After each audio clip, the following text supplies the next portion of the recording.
కార్తీక పౌర్ణమి రోజున 365 ఒత్తులతో దీపారాధన చేస్తే దీపాలు దేవతలు సంతోషిస్తారని పురాణాల ద్వారా తెలుస్తోంది.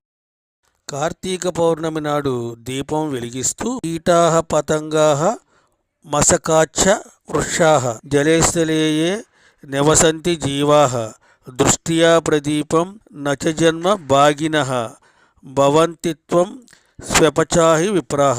కార్తీక పౌర్ణమి నాడు దీపాలు వెలిగించడం హిందూ మతంలో చాలా ముఖ్యమైనది.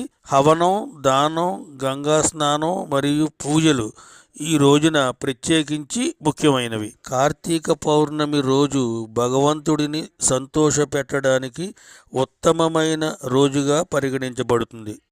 కార్తీక పౌర్ణమి నాడు శివాలయంలో దీపారాధన చేయడం ముక్కోటి దేవతలను పూజించడమే అవుతుంది.